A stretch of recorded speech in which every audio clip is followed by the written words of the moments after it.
Super Bowl has become a national holiday of eating at this point. And really, there's no denying that, is there, Jeff? No, not at all. It's what it's all about. Everyone thinks it's about the game or the commercials.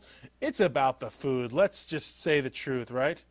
Yeah, it's kind of like a midwinter Thanksgiving is kind of what it's like. And we're just thankful for the opportunity to watch championship football and eat great food. So when we're talking about that, give us some Super Bowl dishes that might be able to help things out, Chef. Yeah, for me, it's all about the flavor. So I got really great dips, chips, and desserts. So I found out that the #1 mustard in the U.S. is French's, and they now have a great tasting ketchup. So French's ketchup is not only delicious, it has no high fructose corn syrup, it's non-GMO, it's great on all your tailgating favorites like hamburgers and hot dogs, but also on this must-try dip of the season, I call it the jalapeno cheeseburger dip. It's made with ketchup, mustard, and their crispy fried jalapenos. I've also made this year sweet and spicy ketchup glazed wings. I add a little Frank's Red Hot sauce in there to give it a little kick. All these recipes you can find at French's.com. So we got to have a little bit of chips for the big game day, right? You got that right. All right, so Pop Chips Ridges, they have a really bold flavor, a lot of crunch. This is all the things you would expect from a fried chip, but they're popped instead of fried, and that means you get less than half the fat and calories from regular Ridge chips. They come in perfectly salted, tangy barbecue, even cheddar and sour cream. Really is the perfect chip for popping, and again, you're getting half the calories, less than half the calories, and fat from the fried chips. That's really something, yeah. Let's just look at Super Bowl Sunday, because Lord knows we have a big variety of chips as well as dips and all of that to put together. Just your suggestions when it comes to laying out a spread for a Super Bowl party. What do you have in mind when it comes to that, Chef? You have to be very conscious on how you lay out your foods and make sure you have an order that works. So if you are going to lay out the pop chips, for example, you want to also lay out the dips right next to it. You don't want to go one end of the table to go and grab a chip to put it in the other dip on the other end of the table. And I want to talk to you about a dip that I've actually put together. It's called a sriracha pork dip. It's so easy to make. It uses Smithfield's sweet teriyaki tenderloin. And these tenderloins are already pre-marinated, and they remove all the prep work. They have flavors like garlic and herb, applewood smoked bacon. All of these work great for this dip. And everything is better with the Smithfield Hometown Original bacon, including my jalapeno bacon grilled cheese sliders. That's what I'm serving this year. And I've even put together a really versatile bacon bar. It's literally a bacon bar with different flavored bacons that I got from Smithfield.com, and I ended up just laying it out on the table. And as you say, when you lay out the foods the right way, if you have the dips in one area, then the little bites in the other area, and then the greens in the other area, people can organize themselves, eat properly, and not have to go from left to right on that massive table full of food. I'm just going to hang out in the bacon area, I think. The bacon area. Listen, we got to add a little. I'm going to do that too, but you got to add some veggies. So here you go again. You want to have a nice balance on your table. So yeah. I've teamed up with the guys at Bird's Eye, and they're helping people eat more veggies more often. So here's what I'm going to do with veggies for the big game day on the table. So one of my favorite appetizers is a Spanish tortillas. So I use Bird's Eye flavorful potatoes. These are par-boiled, par-cooked potatoes that are on the frozen aisle. They have flavors like sour cream and onion, salt and vinegar, even barbecue.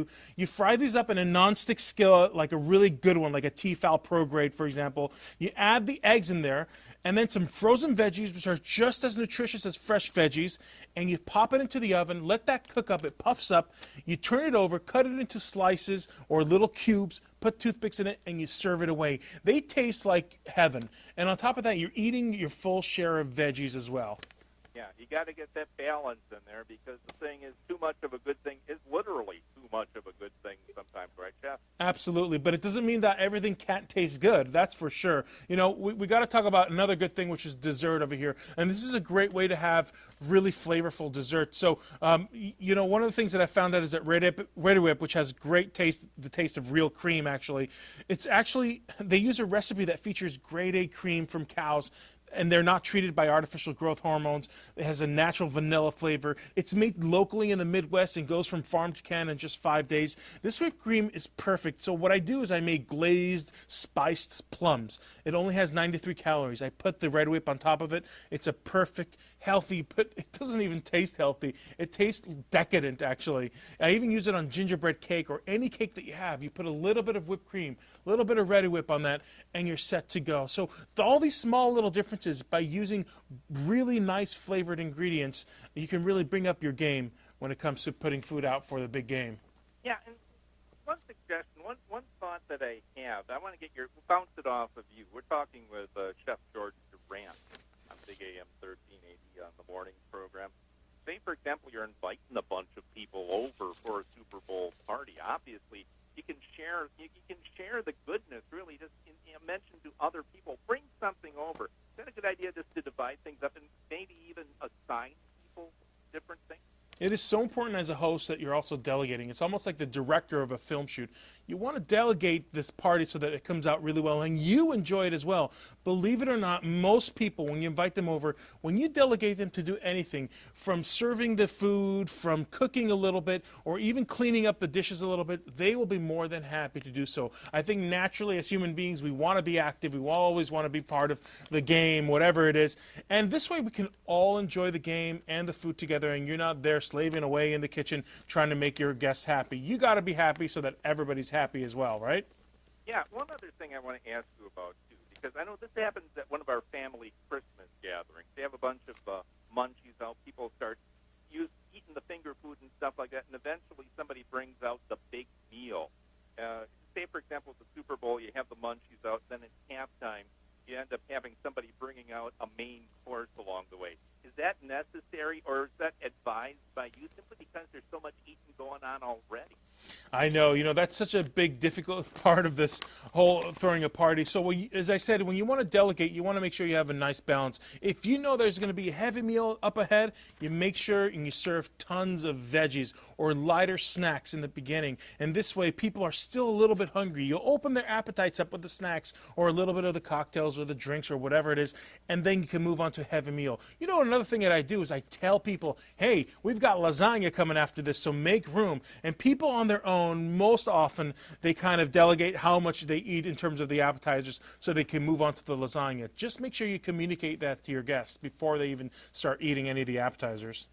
If you've got lasagna going, Chef, I'm coming to your party. How about that? Come on over. I've made lasagna for the big game. People love it. Oh, yeah. And one thing, too, don't be afraid, especially if you live in this part of the country, to grill, because I go out and grill on outdoors, even in sub-zero temperatures. It's a great opportunity to stay warm and get into the spirit, too, because it's still February. It's the middle of winter. Doing some grilling can really pick you up, especially in these cold parts of the world, can it?